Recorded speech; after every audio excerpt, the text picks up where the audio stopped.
Welcome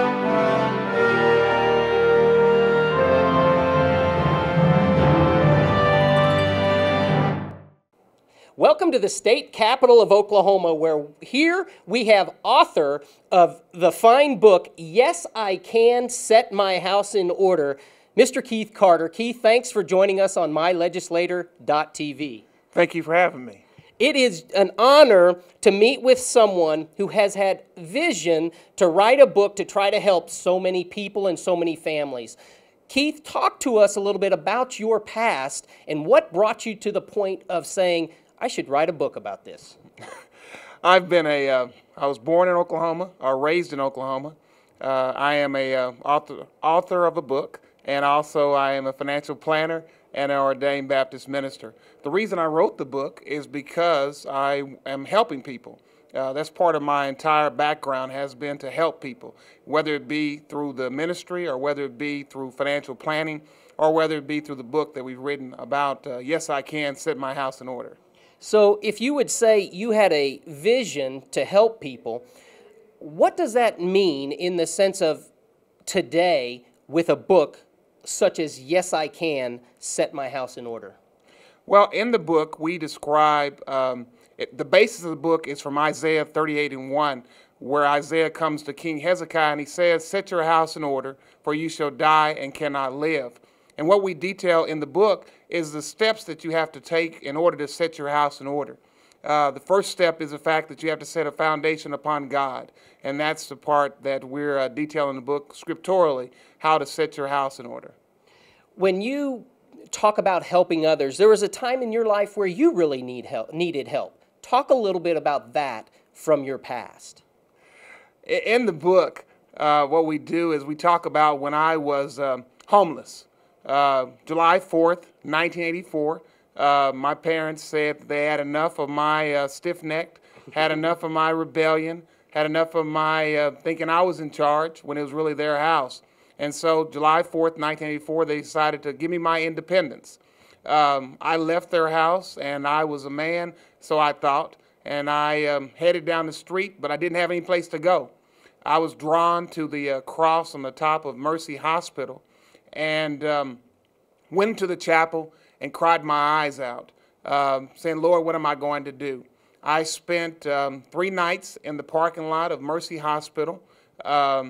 I would wash my face in the sink there at the chapel, and the Lord gave me direction. That time, I established a personal relationship with God.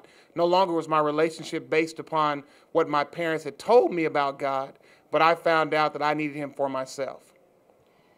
And thus birthed a vision in a young man. And this vision now is 20, 25 years strong. It is. It is. That vision was very unclear at the time. But what God did for me was He placed in my life various people that helped me along the way. One of those people was my grandmother, who paid for all 4 years of my college education. As I detail in the book, my grandmother had a vision that allowed me to have a vision. And she paid for all of my college. I graduated with my bachelor's in finance, and then I graduated with my master's in finance. And I continued down the road of establishing the vision that God had for me. My vision was to be in personal finance and help people with their finances. And God has just been developing that as we've been going along. Well, Lord knows we all need vision in this time of financial calamity all around the world. Here in Oklahoma, we haven't felt it quite as much, Keith, but yet we know that it's out there. Yes. And a lot of us struggle financially, just like our states struggle financially or our governments struggle financially. What type of advice would you give to someone now if they said, hey, Keith, what do I need to do about, say, credit cards? First, as we detail in the book, you need to have a vision. The vision allows you to not be swayed by circumstances. There's always going to be times of drought. There's always going to be times of plenty. But as an individual, if you have a vision, you are not going to be swayed by economics. With that being said, when it comes to credit card debt or any debt of that nature, the best way to be is to not have it. set up a budget, as we detail in the book, and then start toward a plan on executing, ridding yourself of all excess debt, whether it be credit card, car payments, house note, whatever the case is.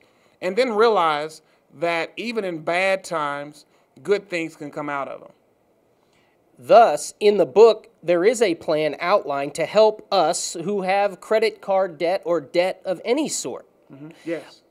Also, though, in a time like this, there are many people out there thinking, God, I really need a new home. Our family has grown, we're busting at the seams, but all around what we hear in the newscasts and through family members in other states is that, oh my goodness, you can't buy a home now. What would you say to those potential homeowners or the ones that really have a vision to get a home?